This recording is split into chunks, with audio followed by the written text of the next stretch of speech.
Hey guys, Pro here at VIP Outdoors, and today we are going to go over Brad's Super Baits and Brad's Skinny Minis. The Skinny Minis are new to the market here in 2025. I know there have been a couple guys out there running them, kind of demoing them last year, but I want to go over the differences. It kind of like hit the scene there during the Sportsman Show season as like one of the new hot items, right? And as fishermen, we get very excited about what's new, what's exciting, but really there's not a lot of information about the ins and outs of the Super Bait or the Mini. Now, I have not had an opportunity to use them yet, the Minis that is. Obviously I do use the Brad Super Baits, but I wanna go over some of the differences that I've already observed in the Skinny Mini in comparison to the original Super Bait. That way it'll help you guys, when you're looking at them and like, man, what's the difference? What are going to be some of the benefits? And that's what we're going to talk about today is some of what I perceive to be some of the benefits from it. And maybe some of the things that I can see that like, maybe that's not going to be so great, right? So this is going to be kind of exciting because this is my preview of it. And I'm going to give it a fair shot this spring, summer, and fall to really see how well it performs. It's going to be very difficult to outperform that original Super Bait. And when you have that original Super Bait, there's there's circumstances where that thing's just absolutely awesome, right? So it's going to be interesting to see how well, again, it compares to it. But let's jump into it here. Okay, here they are right here. I got them tied up on our leaderboard. Check it out. That right there is the Mini. That right there is the original. We got a little bit of a paint discrepancy. I actually, on these Minis here, the paint is very bold and sharp. It actually looks a lot better than some of the Super Baits that have the originals that have come out in the past. Let's take some out of the package here. This right here, very popular, obviously the Rotten Banana. Okay. And then we got one of my favorites, the Hot Tamale. Okay, there's a difference between the two. Overall, you're talking about, I'd say it's about 2/3 the length of a Super Bait, of the original Super Bait, okay? As far as the thickness goes, there's not a huge amount of difference in the thickness. There is a tiny amount. I'm not even know there's enough there for you to see, but there's definitely a small amount. But some of the larger differences, some of the more noticeable differences, and maybe even the most noticeable difference is down here on the original, you have your rubber band, which closes the clamshell, which creates a Super Bait. And then up here, you obviously have the belly part on a hinge. So it comes up and down, never comes detached. On the Mini does not have the hinge. The Mini has what I like to call a remote control bottom. And so like the battery cover on the remote control, right? You lift that up and then this comes sliding out just like so. I'll be honest with you guys. The guys at Brad's like, don't waste your money on that phone. We all throw it away, right? So anyways, besides the point. Okay, so this guy right here, it gets inserted right in there. Push it down in there and it locks into place. Kind of stretch it out.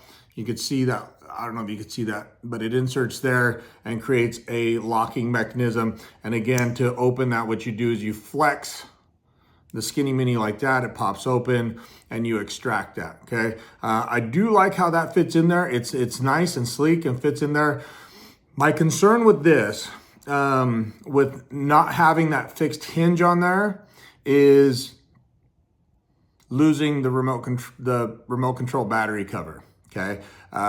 Plastic, once it's in the salt and in the sun, it expands and contracts. When you have two different pieces of even the same product, one being a larger than the other, you are going to get expansion and contraction percentages within the larger and smaller piece. So I hope that belly piece stays on there and we don't start losing those belly pieces. The flip side to that is that you are able to interchange the bottom part. So if you want to get tricky, fancy, and put different belly pieces in this or whatever, you could do that, I suppose. But on this belly part, sticking with the belly part, I guess, is this part right here, the hole that your bead goes into. So let me unwind one here, unwrap one, I should say.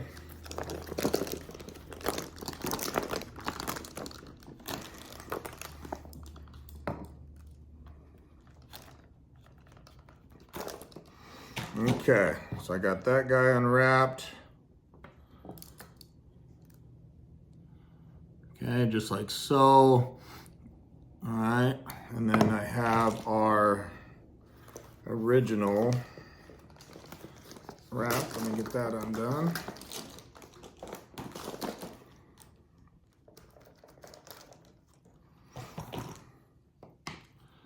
Okay, and here is our original Brad Superbait.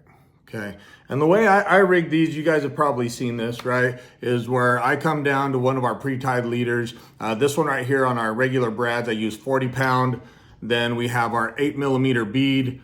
We have our micro tubing, and then we have our two 4/0 Gamakatsu hooks fixed at the end. The reason I like running it like this opposed to stacking beads is because then this part right here is weightless, and you don't have the weight of the beads counteracting the weight of the super bait as it rotates through the water. Therefore, that super bait rotates close around the shank, or in this case, your leader, opposed to having two heavy objects. The faster you go, they actually start to split apart when you start stacking your beads, okay? And that what happens is you start missing bites when those hooks are away from your bait. So you want this nice and close to be able to do that. Now, with this original super bait, the hole in the bottom there that gets threaded, that hole is so big that you need an 8mm bead to stop anything going through there.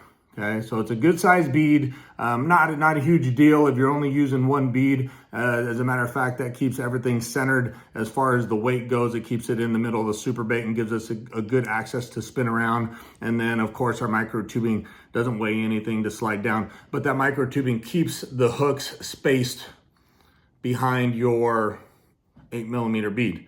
Now on the mini, and I really appreciate this about the mini, is that hole on the bottom where it gets fed through, you could go all the way down to a 5mm bead and it won't pass through, okay? This one, I think that's sick. You might be even be able to do a 4mm. I'm not sure on that, don't quote me on that, but you for sure do a 5 and it's not gonna go through, okay? Now these are fixed instead of on 4/0. I have this on 30 pound, again, 5mm bead, a smaller chunk of this is our mini micro tubing, and then I have 3/0 hooks back here, okay? The difference between our tubing, our regular micro tubing and our mini micro tubing is the outside diameter. The outside diameter, you wanna make sure that it's larger than the inside diameter of the bead that you're using here. You gotta use good quality beads, guys. That's all there is to it. You use the generic beads, the OD of any one of the micro tubings are gonna pass through the ID, which is the inside diameter of the beads. Our mini micro tubing will pass through an 8mm bead. So therefore, on the regular super bait, an 8mm bead, I suggest going our regular micro tubing. Our mini micro tubing, I suggest using one of our 6mm beads or smaller, and it will not pass through that bead, okay? So minis for mini, and regular for regular. Now, one of the things that nobody's really talking about is the size of your leader and the size of your hooks and how important that's gonna be. Obviously, with the larger super bait, you're gonna have more drag on your lure. Therefore, the rotation is gonna be easier to achieve because of that drag. On these minis, you have a less amount of drag to be able to rotate your lure. So the more bulk you have on your leader, the less likely that's gonna wanna rotate, unless you're in a heavy water presentation. You get down to Astoria and you're dragging them around fast, you got a lot of water moving underneath you, you should be able to get away with 4/0 and 40 pound line. But you get into those slower water fisheries where you're really slowed down a little bit and you're gonna need to downsize your hooks, downsize your line, downsize the overall weight that is counteracting the rotation of this mini super bait, okay? Again, this is not gonna have as much drag, so it's gonna have less energy to be able to compete with this down here. So make sure you balance that accordingly depending on where you fish. I think of Drano Lake in particular. I think guys have seen that on their mini cut plugs. The mini cut plugs, guys will put them down there and you see them like dragging them through the water because they're not spinning. Well, it's because you're overhooked and over leadered. And there's just not a lot of drag on that to create that lure movement and the way that it's designed to rotate through the water there. Okay, so there you go, pretty basic. That's what I see. The important parts between the two in the rigging, having the 8mm bead on the regular, having the smaller beads on the smaller, again, downsizing the hook size a little bit, maybe even the line size, and which is tough, downsizing the line size because we don't want to break anything off and lose our best ones, right? I totally get that. But anyways, guys, that's the way I'm gonna rig them. I am excited to use them. I hope they work as great as we think they're going to work, right? But just make sure you're paying attention to those particulars. If you're not getting it to spin, don't give up on it. Just kind of readjust your leaders, your hooks, your setup. You know, again, I'm a huge fan of that single bead micro tubing and leaders. Okay, we'll see you on the water. You got any questions whatsoever, any comments, drop them back down below, and we'll do the best we can to make sure we get back to you and get you our best information possible. Thanks for watching.